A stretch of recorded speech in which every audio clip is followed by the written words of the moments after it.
5, 4, 3, 2, 1, 0.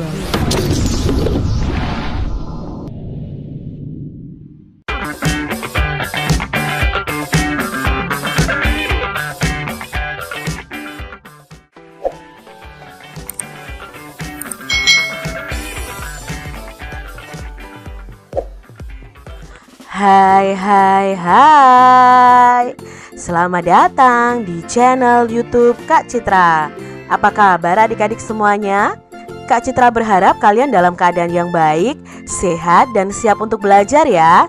Hari ini kita akan belajar bersama-sama untuk mata pelajaran tematik kelas 2. Kita belajar di tema 4, hidup bersih dan sehat. Subtema 2, hidup bersih dan sehat di sekolah, pembelajaran yang ketiga. Mari adik-adik kita belajar dengan penuh semangat ya. Dayu dan teman-teman belajar tentang ruang kelas yang tidak bersih. Mari kita simak percakapan Dayu dan teman-teman serta gurunya. Di sini kita baca bersama-sama adik-adik. Tahukah anak-anak, Ibu, bagaimana kelas yang tidak bersih? Tanya Bu Guru. Lalu Dayu menjawab, tahu Bu, kelas yang tidak bersih banyak sampah yang berserakan Bu. Benar Bu, kelas yang tidak bersih juga banyak kuman Bu. Bagus anak-anak Ibu, sampah harus dibersihkan, kemudian dipisahkan. Ada sampah basah dan ada sampah kering. Kita harus selalu menjaga kebersihan ya nak, kata Bu Guru. Adik-adik di sini Dayu beserta gurunya serta teman-temannya ya membahas tentang kelas yang tidak bersih. Kelas yang tidak bersih itu pasti banyak sampah yang berserakan.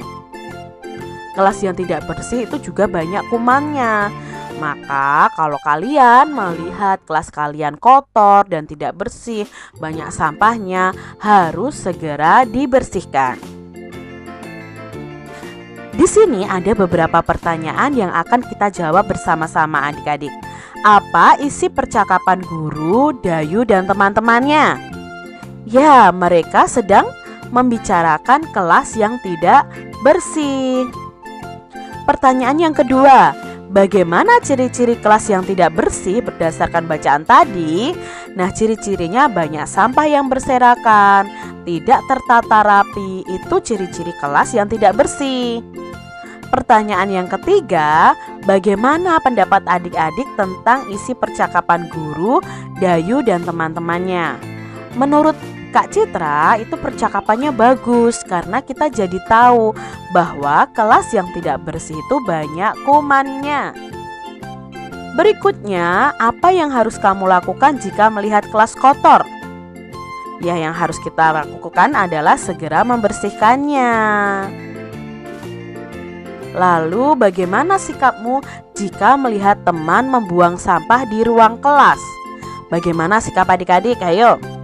Ya, kita mengingatkan atau menegur teman kita supaya tidak membuang sampah sembarangan. Adik-adik harus berani mengingatkan dan menegur teman kalian ya, karena ini untuk kebaikan. Adik-adik, di sini ada gambar ciri-ciri sekolah yang bersih, ciri-ciri kelas yang bersih. Apa sih ciri-ciri sekolah yang bersih? Yang pertama, tidak ada sampah berserakan. Lalu debu-debunya selalu dibersihkan. Peralatan sekolah di kelas itu tertata rapi. Halaman sekolahnya bersih. Nah, kita bandingkan dengan sekolah yang tidak bersih. Ciri-ciri sekolah yang tidak bersih itu apa? Ada sampah berserakan dan bau. Debu-debu tidak dibersihkan. Peralatan kelasnya tidak tersusun rapi. Halaman sekolahnya kotor. Ini ciri sekolah yang tidak bersih. Kelas yang tidak bersih menjadi sarang penyakit. Kelas yang tidak bersih akan menjadi sarang penyakit. Debu dan sampah mengandung kuman. Kelas juga akan menjadi sarang nyamuk. Penghuni kelas akan terserang macam-macam penyakit, misalnya batuk, flu, dan demam berdarah. Menjaga kebersihan kelas itu menjadi tanggung jawab bersama adik-adik. Guru dan siswa harus sama-sama menjaganya. Jika ada yang membuang sampah sembarangan, harus segera diingatkan. Dengan sikap seperti itu, kebersihan kelas akan terjaga. Penyakit pun tidak akan bersarang. Nah, itu tadi bacaan tentang kelas yang tidak bersih itu menjadi sarang penyakit. Misalnya ya adik-adik ya, kalau kita tidak membersihkan kelas bisa saja kita kena batuk, flu, bahkan demam berdarah. Nah, adik-adik harus menjaga kebersihan kelas kalian ya. Kosakata yang berhubungan dengan sekolah yang kotor. Nah, tadi dalam bacaan tadi ada kosakata kering, basah, dan kuman. Kering itu artinya tidak mengandung air. Basah itu artinya mengandung air adik-adik. Kuman itu artinya adalah binatang yang amat kecil yang dapat menyebabkan penyakit. Itu arti dari kata kering, basah, dan kuman. Kelas yang tidak bersih harus dibersihkan. Kelas harus disapu dan dipel ya, agar tidak ada debu yang menempel. Adik-adik harus membersihkan kelas kalian setiap hari ya kalau kalian sudah masuk sekolah. Gerakan menyapu itu dapat membentuk gerakan tari. Masih ingatkah adik-adik gerakan menyapu lantai dalam bentuk tari? Nah, ini adalah gerakan menyapu yang dapat digunakan untuk membentuk gerakan tari. Ya, kepala kita itu boleh menggeleng ke kanan ke kiri, tangan kita mengayun, lalu kaki kita melangkah seperti ini. Kalian bisa menirukan gerakan menyapu untuk dijadikan gerakan dalam tari. Gerakan dalam tari sendiri ada gerakan kepala. Nah, gerakan kepalanya seperti ini adik-adik. Ada gerakan menengok ke kiri, menengok ke kanan, menengok ke atas atau menengadah namanya ya, dan menengok ke bawah atau menunduk. Ini biasanya gerakan kepala ini ada dalam tarian. Berikutnya ada gerakan tangan. Nah, gerakan tangan itu bisa dimulai dengan mengayun ke atas, mengayun ke bawah, mengayun ke kiri, dan mengayun ke kanan. Gerakan berikutnya ada gerakan kaki. Nah, gerakan kaki itu bisa dimulai dari kaki lurus sedikit dibuka, tangannya ke samping. Lalu kaki kiri melangkah ke depan, tangannya ke bawah. Kaki lurus sedikit dibuka, tangannya ke atas. Kaki kiri melangkah ke depan, tangan ke samping. Adik-adik bisa mempraktekkan gerakan dari kepala, tangan, dan kaki ini. Adik-adik, sekarang lakukan gerakan menyapu lantai dalam bentuk tari dengan hitungan ya. Misalnya saja 2 kali 8 selang-seling ke arah yang berbeda dengan gerakan menyapu. Jika sudah bisa, kalian bisa iringi dengan alat musik. Nah, alat musik untuk pengiring tari itu bisa juga menggunakan alat musik ritmis.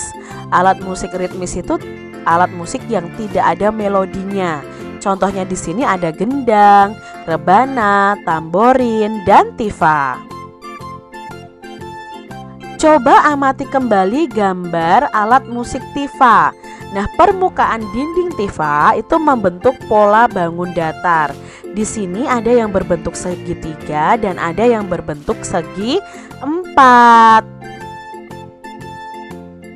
Segitiga dan segi 4 merupakan contoh bangun datar.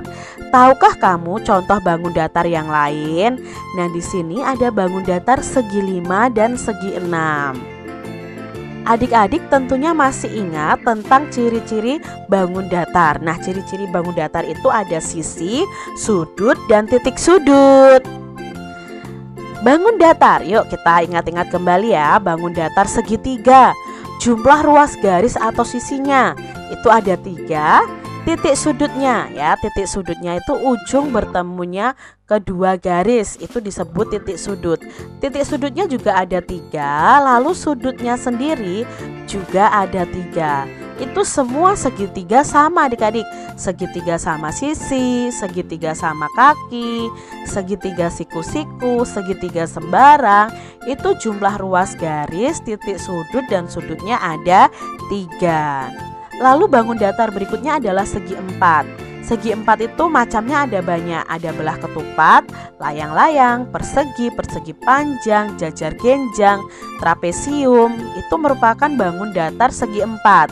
Nah, jumlah ruas garisnya pasti ada 4 ya, namanya saja segi 4.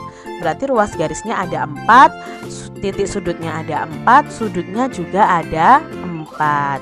Di sini ada contohnya yaitu belah ketupat, layang-layang, lalu persegi, persegi panjang, jajar genjang, trapesium. Itu termasuk segi 4. Selanjutnya ada segi 5. Nah, namanya saja segi 5. Berarti ruas garis atau sisinya itu ada 5, titik sudutnya ada 5, sudutnya juga ada 5. Ada bangun datar segi 6. Nah, namanya segi 6 berarti jumlah sisinya, titik sudutnya, dan sudutnya itu pasti ada 6. Yang berikutnya adalah lingkaran. Nah, ini lingkarannya ya adik-adik ya, hanya memiliki satu sisi. Begitu adik-adik untuk mengingatkan kalian ya tentang bangun datar yang kita pelajari pada pembelajaran sebelumnya. Adik-adik, tentukanlah bangun datar yang sesuai dengan banyak sisi, sudut dan titik sudut berikut ini. Yuk kita lihat di sini ya. Ternyata ada banyak sisi, sudut dan titik sudutnya 5.